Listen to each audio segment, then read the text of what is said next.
Umano'y malaswang pagtatanghal ng mga kalahok sa Bikini Open na bahagi ng kapistahan ng isang barangay sa Tarlac City, binatikos sa social media. Pamunuan ng barangay nagpaliwanag. May ulat live si Russell Simorio. Russell.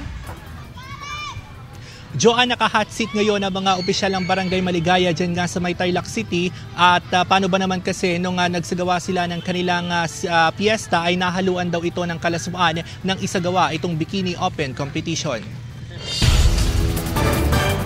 Naging magarbo ang pagdiriwang ng kapistahan ng Barangay Maligaya sa Tarlac City. Pero pagkatapos ng okasyon, naharap ang pamunuan ng barangay sa kontrobersiya dahil sa kumalat na video ng umano'y malalaswang pagtatanghal ng mga kalahok sa Bikini Open competition. Makikita sa amateur video ang malaswang paghataw at paggiling ng mga kalahok. Ang iba, halos wala na umanong suot habang sumasayaw. Kasi lalo may anak ko kong tatlo, hindi ko na sila pinapanood dahil sabi nila, malaswa kaya hindi na kami tumuloy.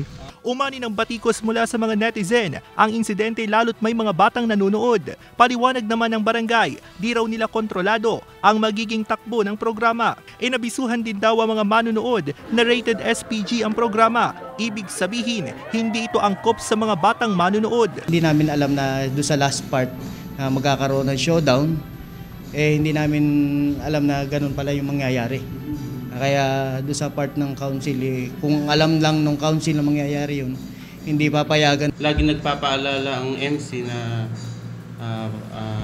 yun nga na SPG.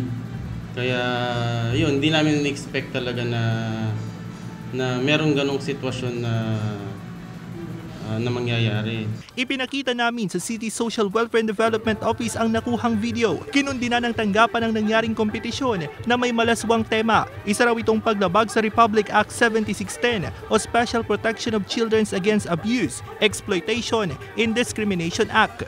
Ipaalam ho sa kanila na may mga limitasyon din ho sa pagpapalabas ho ng mga ganito mga programa tuwing may mga kasiyahan, tuwing may mga okasyon at tuwing may mga fiesta, para hindi rin ho nayuyurakan ang mga karapatan ho ng mga kababaihan. Makikipag-ugnay naman ang CSWDO sa DILG para sa agarang aksyon ukol sa issue. Mula sa Tarlac City, kasama si Jing Dakanay, ako si Russell Simorio, naghahatid ng Balitang Amyanan.